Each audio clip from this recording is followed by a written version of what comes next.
दो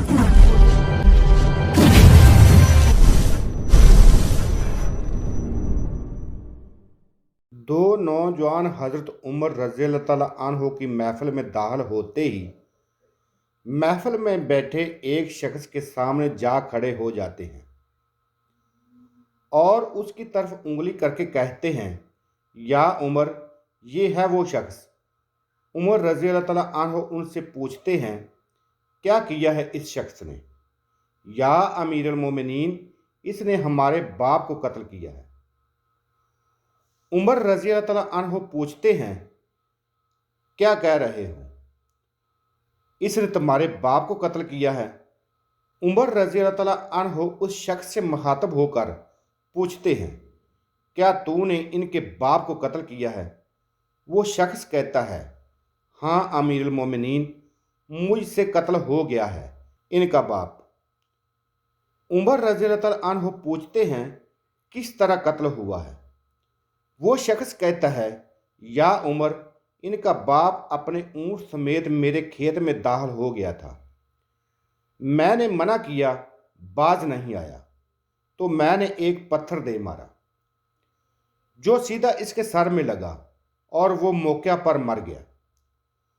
उमर रज़ी अल्लाह तआला अन्हो कहते हैं, फिर तो क़िसास देना पड़ेगा,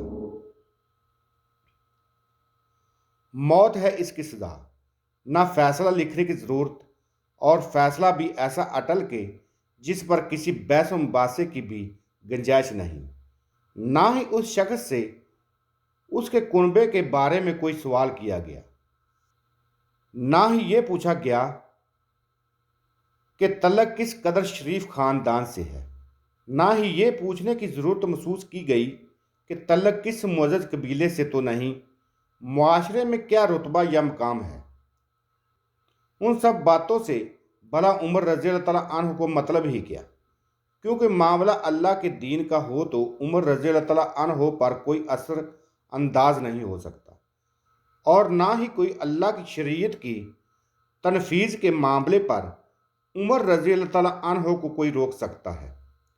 हत्ता के सामने उमर का अपना बेटा ही क्यों ना कातिल की हैसियत से आ खड़ा हो, क़िसास तो उससे भी लिया जाएगा।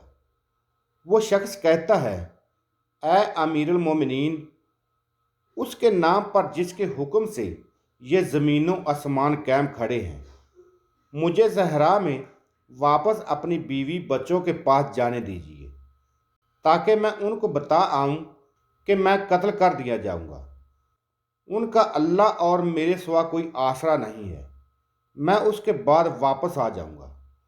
उमर रज़ी अल्लाह तआला अन्हु कहते हैं, कौन तेरी ज़मानत देगा? तू सहरा में जाकर वापस भी आ जाएगा। मजमा पर एक खामोशी छा गई।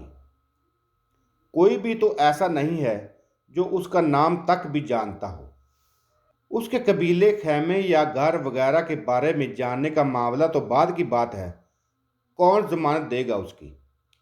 क्या ये 10 दिरहम के उधार या ज़मीन के टुकड़े या किसी ऊँट के सौदे की ज़मानत का मामला है?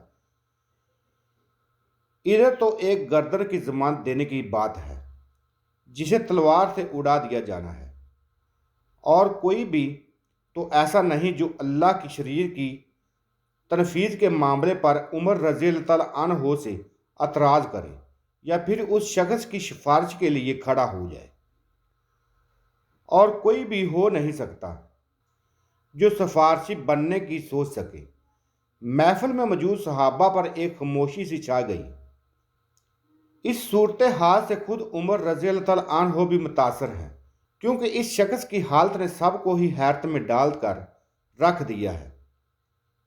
क्या इस शख्स को वाकई क़िसास के तौर पर कत्ल कर दिया जाएगा और उसके बच्चे भूखों मरने के लिए छोड़ दिए जाएंगे, या फिर उसको बगैर ज़मानती के वापस जाने दिया जाएगा?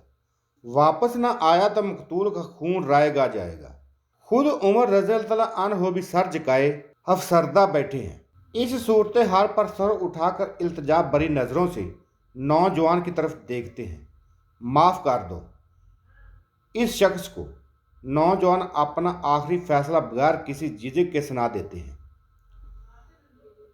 नहीं अमीरुल मोमिनीन, जो हमारे बाप को कत्ल करे اس کو چھوڑ دیں، یہ تو ہو ہی نہیں سکتا۔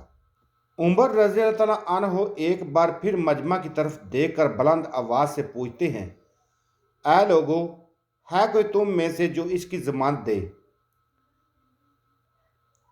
ابو ذر غفاری رضی اللہ تعالیٰ عنہ اپنے زہد و صدق سے بھرپور بڑھاپے کے ساتھ کھڑے ہو کر کہنے لگتے ہیں، میں ضمانت دیتا ہوں اس شخص کی۔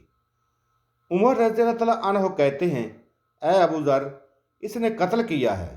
ابو ذر غفاری رضی اللہ تعالیٰ عنہ اپنا اٹل فیصلہ سناتے ہیں، چاہے قتل ہی کیوں نہ کیا ہو۔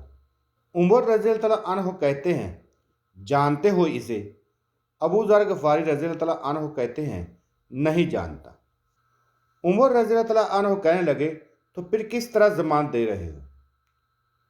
ابو ذر رضی اللہ تعالیٰ عنہ کہتے ہیں، میں نے اس کے چہرے پر مومنوں کی صفات دیکھی ہے اور مجھے ایسا لگتا ہے یہ جھوٹ نہیں بول رہا، انشاءاللہ یہ لوٹ کر واپس آ جائے گا۔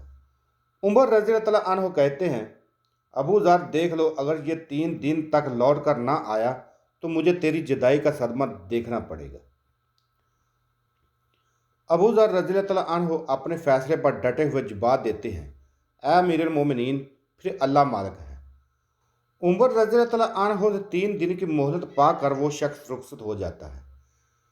کچھ ضروری تیاریوں کے لیے، بیوی بچوں کو الوداع کہنے، اپنے بعد ان کے لیے کوئی راہ دیکھنے یا پھر اس کے بعد قصاص کی ادائیگی کے لیے قتل کیے جانے کی غرض سے لوٹ کر واپس آ جانے کے لیے، اور پھر 3 راتوں کے بعد عمر رضی اللہ تعالیٰ عنہ بلا کیسے اس امر کو بلاس پاتے ہیں۔ انہوں نے تو ایک ایک لمحہ گن کر کاٹا تھا۔ عصر کے وقت شہر میں اصلاۃ و جامعہ کی منادی کرا دی جاتی ہے۔ نوجوان اپنے باپ کا قصاص لینے کے لیے بے چین اور لوگوں کو مجمع اللہ کی شریعت کی تنفیذ دیکھنے کے لیے جمع ہو چکا ہے۔ ابو ذر غفاری رضی اللہ تعالیٰ عنہ بھی شریف لاتے ہیں اور آ کر عمر رضی اللہ تعالیٰ عنہ کے سامنے بیٹھ جاتے ہیں۔ عمر رضی اللہ تعالیٰ عنہ سوال کرتے ہیں، کدھر ہے وہ آدمی؟ ابو ذر رضی اللہ تعالیٰ عنہ مختصر سا جواب دیتے ہیں، مجھے کوئی پتہ نہیں ہے یا امیر المومنین۔ ابو ذر رضی اللہ تعالیٰ عنہ آسمان کی طرف دیکھتے ہیں، جدھر سورج ڈوبنے کی جلدی میں معمول سے زیادہ تیزی کے ساتھ جاتا دکھائی دے رہا ہے۔ محفل میں ہو کا عالم ہے، اللہ کے سوا کوئی نہیں جانتا کہ آج کیا ہونے جا رہا ہے۔ یہ سچ ہے کہ ابو ذر رضی اللہ تعالیٰ عنہ عمر رضی اللہ تعالیٰ عنہ کے دل میں بستے ہیں۔ عمر رضی اللہ تعالیٰ عنہ سے ان کے جسم کا ٹکڑا مانگیں تو عمر رضی اللہ تعالیٰ عنہ دیر نہ کریں، کاٹ کر ابو ذر غفاری کے حوالے کر دیں۔ لیکن ادھر معاملہ شریعت کا ہے، اللہ کے حکامات کی بجا آوری کا ہے۔ کوئی کھیل تماشا نہیں ہونے جا رہا، نہ ہی کسی کی حیثیت یا صلاحیت کی پمائش ہو رہی ہے۔ حالات و واقعات کے مطابق نہیں اور نہ ہی زمان و مکان کو بیچ میں لایا جانا ہے۔ قاتل نہیں آتا تو ضامن کی گردن جاتی ہوئی نظر آتی ہے۔ مغرب سے چند لحظات پہلے وہ شخص آ جاتا ہے۔ بے ساختہ حضرت عمر رضی اللہ تعالیٰ عنہ کے منہ سے اللہ اکبر کی صدا نکلتی ہے، ساتھ ہی مجمع بھی اللہ اکبر کا ایک بھرپور نعرہ لگاتا ہے۔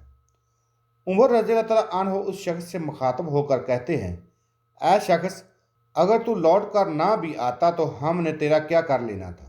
نہ ہی تو کوئی تیرا گھر جانتا تھا اور نہ ہی کوئی تیرا پتہ جانتا تھا۔ وہ بولا، اے امیر المومنین، اللہ کی قسم بات آپ کی نہیں ہے، بات اس ذات کی ہے جو سب ظاہر و پوشیدہ کے بارے میں جانتا ہے۔ دیکھ لیجئے، میں آ گیا ہوں، اپنے بچوں کو پرندوں کے چوزوں کی طرح صحرا میں تنہا چھوڑ کر، جدھر نہ درخت کا سایہ ہے اور نہ ہی پانی کا نام و نشان ہے۔ میں قتل کر دیے جانے کے لیے حاضر ہوا ہوں، بس مجھے یہ ہی ڈر تھا کہیں کوئی یہ نہ کہہ دے کہ اب لوگوں میں سے وعدوں کا ایفا ہی اٹھ گیا ہے۔ عمر رضی اللہ تعالیٰ عنہ نے ابو ذر غفاری رضی اللہ تعالیٰ عنہ کی طرف رخ کر کے پوچھا، اے ابو ذر، تو نے کس بنا پر اس کی ضمانت دی تھی؟ ابو ذر رضی اللہ تعالیٰ عنہ نے کہا، اے عمر، मुझे उस बात का डर था कहीं कोई ये ना कह दे कि अब लोगों से खैर ही उठा ली गई है। सैयदना उमर रज़ी अल्लाह अन्हु ने एक लम्हे के लिए तौक़ुफ़ किया कि क्या कहते हो। नौजवान ने जिनका बाप मरा था रोते हुए कहा, ए अमीरुल मोमिनीन, हम उसकी सदाकत की वजह से उसे माफ़ करते हैं। कहीं कोई ये ना कह दे कि अब लोगों में से अफू और दरगुजर ही उठा लिया गया है। उमर रज़ी अल्लाह अन्हु अल्लाह अकबर पुकारते हुए उठे और आंसू उनकी दाढ़ी को तर करते हुए नीचे गिरने लगे। फरमाया,